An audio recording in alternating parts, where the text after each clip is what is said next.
Shemika. Bible Games. Tanong 1. Sino ang nagsabi kay Jesus, Rabbi, ikaw ang anak ng Diyos, ikaw ang hari ng Israel? A. Pedro. B. Philip. C. Andres. D. Nathanael.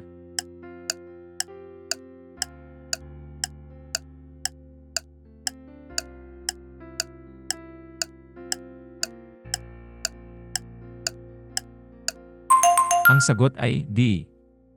Nathanael. Juan 1:49. Sumagot si Nathanael, Rabbi, ikaw ang anak ng Diyos, ikaw ang hari ng Israel. Tanong 2. Sino, nang maunawaan na binuhay muli ng Diyos si Jesus mula sa mga patay, sumamba, at sinabi, Panginoon ko at Diyos ko? A. Philip. B. Santiago. C. Tomas.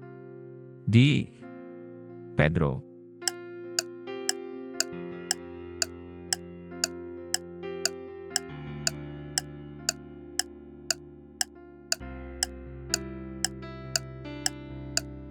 Ang sagot ay C.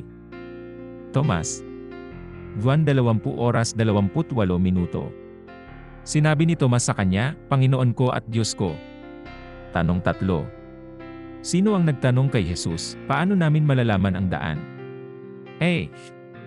Tomas. B. Andres. C. Philip. D. Pedro.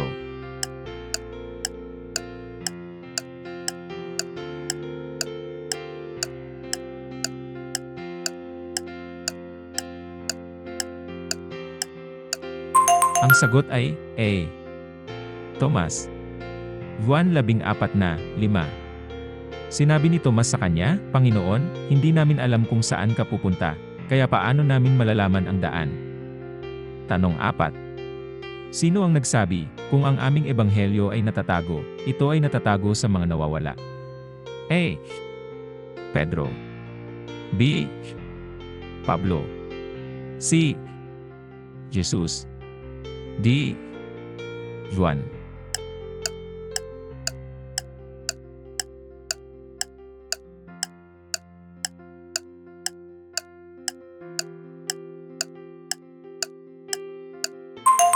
Ang sagot ay B.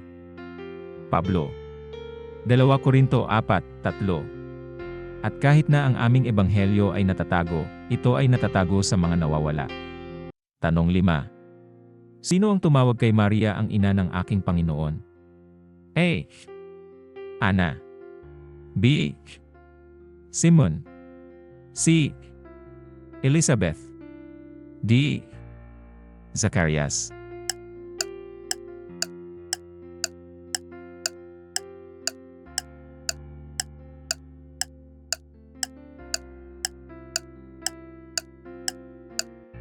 Ang sagot ay C. Elizabeth. Lucas 1:41, negatibo, 43. Nang marinig ni Elizabeth ang pagbati ni Maria, ang sanggol ay lumukso sa kanyang sinapupunan, at si Elizabeth ay napuspos ng banal na espiritu. Sa malakas na tinig sinabi niya, Pinagpala ka sa mga kababaihan, at pinagpala ang anak na iyong dadalhin. Ngunit bakit ako napakapalad, na ang ina ng aking Panginoon ay dumating sa akin? Tanong 6. Sino ang nagsabi, kailangan kong mabautismuhan sa iyo, at ikaw ay dumating sa akin? A. Juan. B. Lucas. C.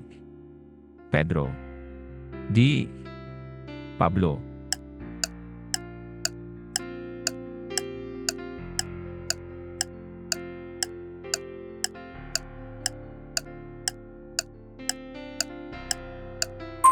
Ang sagot ay A.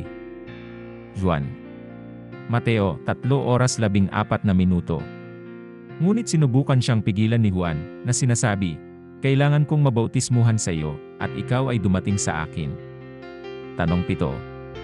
Ayon sa Hebreo, paano nakikipag-usap ang Diyos ngayon sa mga tao? A. Sa pamamagitan ng tao. B. Sa pamamagitan ng kanyang anak. C. Sa pamamagitan ng mga propeta. D. Sa pamamagitan ng mga himala at kababalaghan.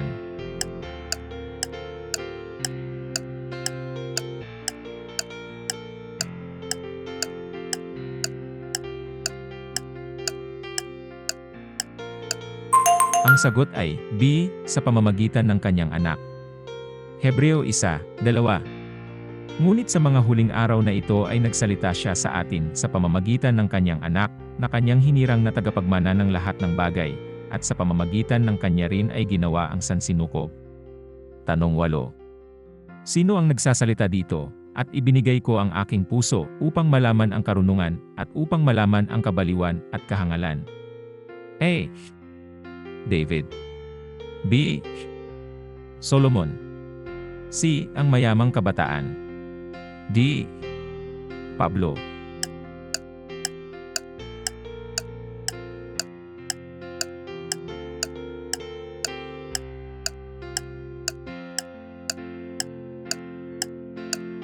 Ang sagot ay B.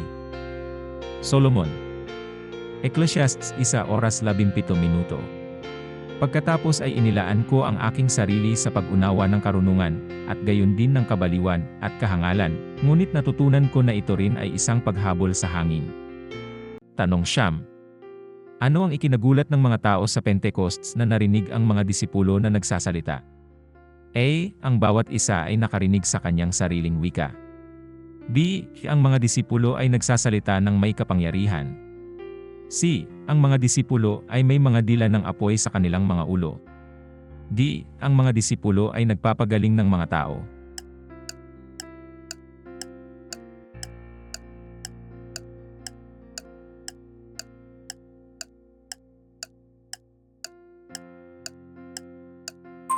Ang sagot ay A. Ang bawat isa ay nakarinig sa kanyang sariling wika.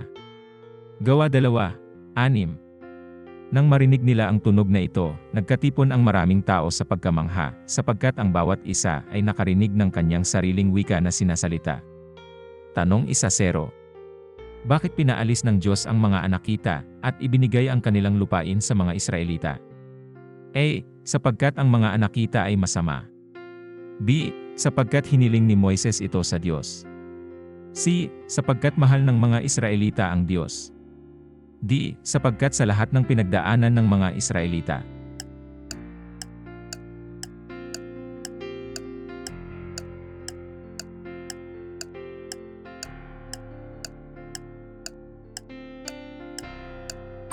Ang sagot ay A. Sapagkat ang mga Anakita ay masama. Deuteronomio 4:4. Pagkatapos paalisin ng Panginoon mong Diyos ang mga ito mula sa harap mo, huwag mong sabihin sa iyong sarili, dinala ako ng Panginoon dito upang angkinin ang lupaing ito dahil sa aking katuwiran. Hindi, ito ay dahil sa kasamaan ng mga bansang ito na palalayasin sila ng Panginoon sa harap mo. Tanong 11. Paano nakakarating ang pilay na pulubi sa pintuan ng templo upang maglimos araw-araw? A. Siya ay naninirahan doon. B. Siya ay gumagapang doon. C. Siya ay dinadala doon. D. Siya ay iniiwan doon ng mga bantay ng templo.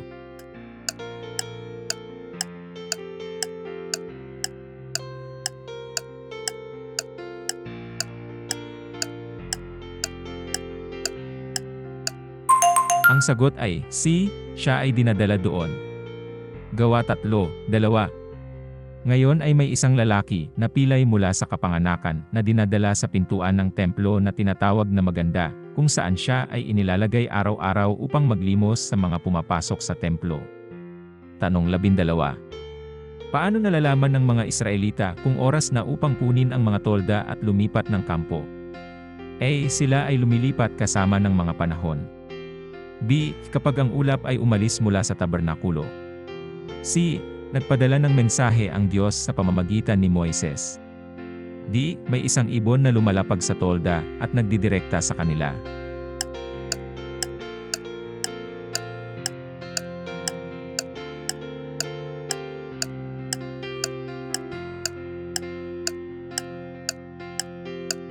Ang sagot ay B. Kapag ang ulap ay umalis mula sa tabernakulo.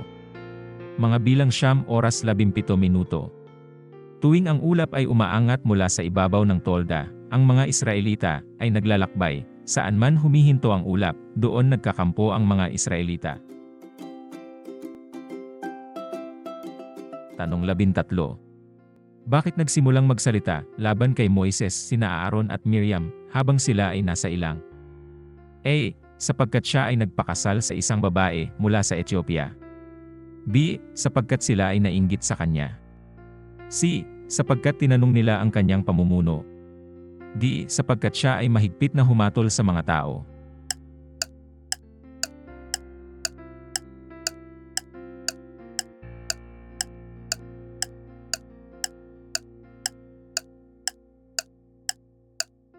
Ang sagot ay A. Sapagkat siya ay nagpakasal sa isang babae mula sa Ethiopia. Mga bilang 12, 1. Si Miriam at Aaron ay nagsimulang magsalita laban kay Moises dahil sa kanyang Cushite na asawa sapagkat siya ay nagpakasal sa isang Cushite. Tanong 14 na. Ayon sa Isabuan, paano ipinakita ng Diyos ang kanyang pag-ibig sa mundo? A. Ipinadala ang kanyang anak. B. Lumikha ng magandang mundo. C. Tinupad ang lahat ng pangako. D. Nagpadala ng maraming propeta.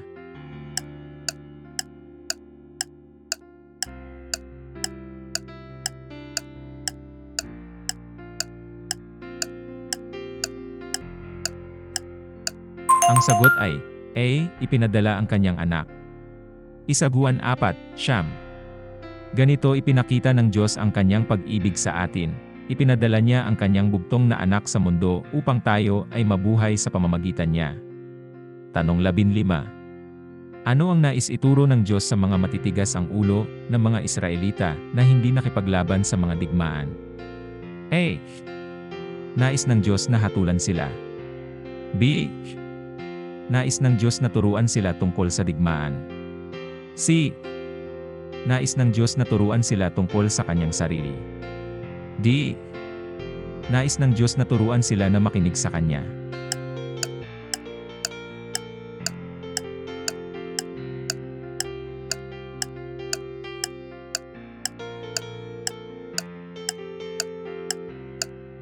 Ang sagot ay B. Nais ng Diyos na turuan sila tungkol sa digmaan. Mga Hukom 3:2. Ginawa niya ito upang turuan ng pakikidigma ang mga salinlahi ng mga Israelita na walang karanasan sa pakikipaglaban. Tanong 16 na. Ano ang layunin ng pagsasakripisyo ng mga handog na sinusunog? A. Upang ipakita kung gaano karelihiyoso ang isang tao. B. Upang magbigay pabalik sa Diyos. C. Upang ipakita ang kapangyarihan ng Diyos sa buhay. D. Tinanggap ito ng Diyos bilang pambayad sa kasalanan.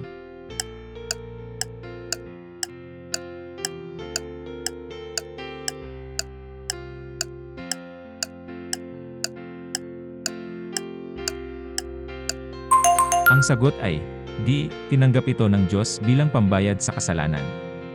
Levitico 1:4. Ilagay mo ang iyong kamay sa ulo ng handog na sinusunog, at ito'y tatanggapin sa ngalan mo upang magbayad sala para sa iyo. At ang bayan ng Diyos ay nagsabi, Amen. Huwag kalimutang mag-subscribe, magbahagi, at mag-like sa video na ito. Maging isang pagpapala sa iba.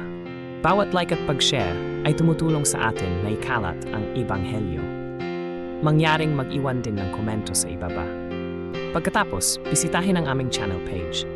Mayroon kaming higit pang mga video upang pagpalain kayo, mga Bibliang quiz at laro, mga pelikula, mga dokumentaryo, mga himala at mga patotoo, isang araw-araw na plano ng pagbasa sa Biblia, mga dasal, mga aral, mga video para sa mga Kristiyanong bata, musika, at marami pang iba. Pagpalain ka ng Diyos.